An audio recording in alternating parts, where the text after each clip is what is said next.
Bien sûr, de crypto, les infos crypto pour ceux qui n'ont pas le temps, le grand ménage qui continue les gars et on continue de dumper. C'est vraiment à la javel qu'on attaque les longues en ce moment. D'ailleurs, je me suis fait prendre mon stop cette nuit. On va parler de tout ça et on démarre tout de suite avec la map du côté du BTC. Donc on est à 19 800 $. On perd 1%, Ethereum qui perd 3%, on est juste en dessous des 1500 $. BNB qui est plutôt stable ce matin, on est à plus 0,3%. XRP qui prend cher, qui prend 3,2%, mais il y a pire sur la map comme Missile Sol qui perd 4%. On a aussi Matic qui perd 4%, Avax le grand perdant du jour qui perd 10%, Léo qui reste stable, plus 0,5%. On a aussi Ethereum classique qui perd 6,1% et le petit LTC Lightning Network qui prend 2,6%. Il y a peut-être une news que j'ai pas vu passer, mais qui est dans le vert ce matin et on finira par Atom qui perd 7,3%. Les gars, du côté du long short ratio, je vous le partageais hier sur Twitter, on va revenir juste après, on est descendu à 66% de personnes en long, donc il y en a toujours beaucoup trop, il y a eu beaucoup d'ouverture, mais là plutôt sur des shorts, vous voyez la petite courbe rouge, elle commence à remonter vers le haut, donc les ouvertures là sont plutôt des shorts, mais ils restent dans la tendance, puisque pour le coup on est assez baissier et sur les spots on a eu quand même un manque d'intérêt qui est arrivé vers 1h du matin, donc je pense que c'est les marchés asiatiques et comme le disait justement un de nos petits camarades dans le Telegram, eux ils n'avaient pas encore pricé les mauvaises news, les news de Powell, donc pourquoi pas eux qui ont mis un coup de massue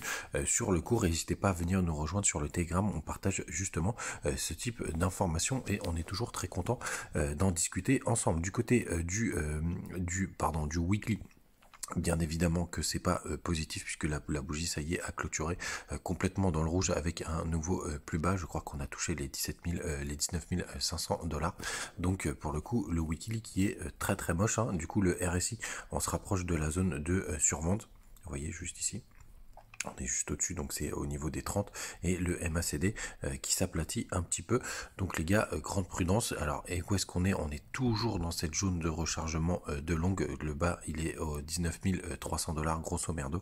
Mais souvenez-vous, je pense qu'il va falloir aller nettoyer tout ce qu'on a sous les 18 500 $. Vous voyez, sur toute cette zone ici, il y a beaucoup de longues. Et à partir de là, les gars, il faudra vraiment regarder dans quel état est le marché, dans quel état est le ratio long short, puisque pour le coup si on a réussi à tout nettoyer, ce sera une très bonne nouvelle pour pouvoir repartir en tendance haussière. Et je vous invite d'ailleurs à vérifier aussi cet indicateur MACD en 3D, donc le 3 jours qui est assez pertinent en général. Vous voyez il se rapproche dangereusement, donc donc là vous voyez il se touche là, donc la bougie vient de démarrer aujourd'hui à 2h du matin, donc il faudra attendre encore 3 jours pour avoir une confirmation de cette fameuse bougie et de cet indicateur, mais je le surveille de très très près, d'autant plus qu'on est repassé, je vous le partageais hier ce matin pardon sur Twitter, on est repassé dans l'extrême peur, donc c'est à 24, je crois que c'est à partir de 24 d'ailleurs, ou c'est 25, on repasse dans l'extrême peur, c'était pas arrivé depuis un petit moment et je vous partageais ça, c'était hier soir justement les positions de long short. Donc on était plus à 70%.